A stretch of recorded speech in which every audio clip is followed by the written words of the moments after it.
Today here on the Fisher Revolution, I'm going to talk about my Cartridge No2 folding Hawkeye camera Model C.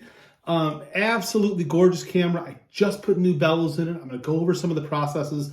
If you remember, I just did a video recently. This is a Model 2 116 camera, so it's much bigger. And this particular model I have set up for doing 120 film. Absolutely gorgeous. What's nice about this camera is that it's really small and it uses 120 film without having to have the spacers on either side, as I illustrated in the previous video. And it's just a really small, really beautiful compact camera. And it's kind of like, you know, Big Brother meets Little Brother. But this produces a 6x9 centimeter beautiful negative. It's got a meniscus lens that, of course, I reversed. You know, I've got a very simple model. It only has 2 shutter speeds, whereas this one here had TB, 25, and 50. This particular model here has T, and it has a 50th, and that's it. So it only has 2 shutter speeds, but it still does have 4 f-stops on the bottom. So it goes from 8 to 16 to 32 to 64. So really a versatile, easy camera to carry. And I picked this up for literally 20 bucks. I had to buy new bellows for the camera. If you remember in a previous video, I talked about how there were hundreds and hundreds and hundreds of holes in the bellows. And so instead of patching that, because that's never going to be a good solution, I found on eBay, you could buy a set of vintage bellows that had never been used for as little as $12.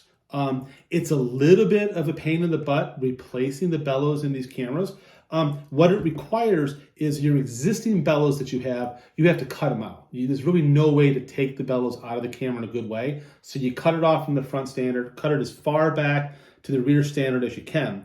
And then the bellows on the back are held in place. I could pull this out here. The bellows in the back are held in place at 10 clips, 10 little tiny clips around the edge in here, clip and hold the bellows to the film plane.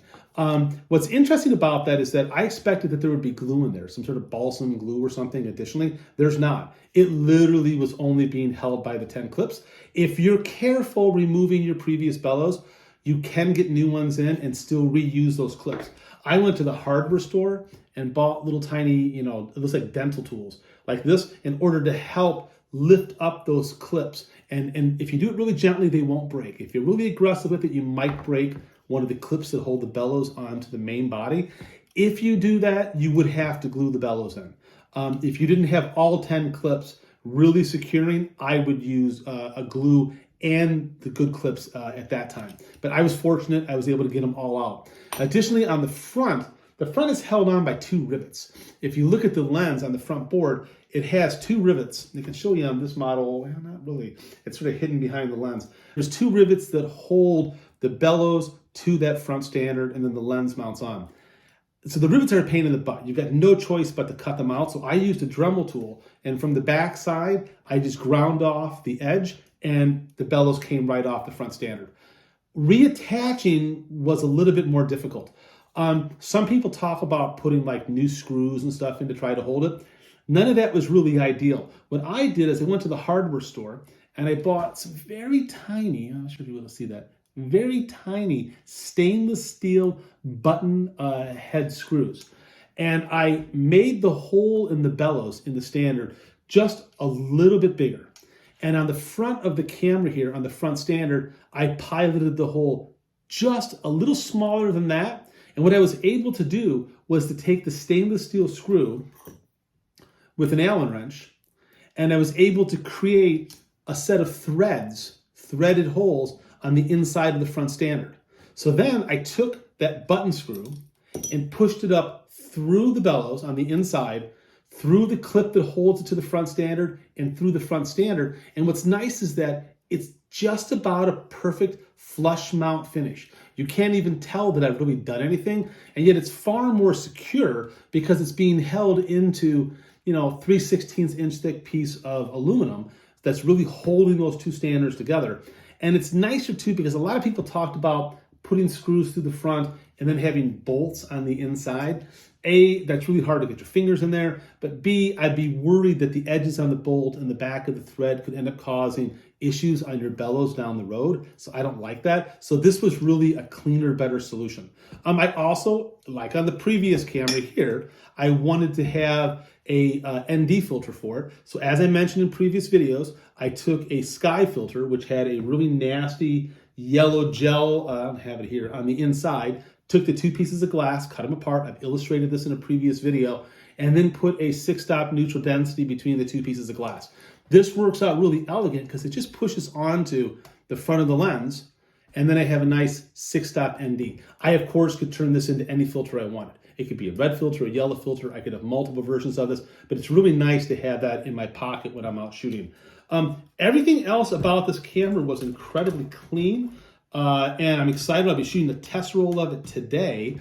But yeah, modifying a number 2 Brownie cartridge Hawkeye. The other thing, Model C, the other thing too is that you'll notice that this version here does not have the handle on top. This is like the cheapest version of it that they made. Still quite elegant. The construction feels exactly the same. They just left little things off. And I, for one, don't mind not having the handle on the top. It's kind of worthless anyways.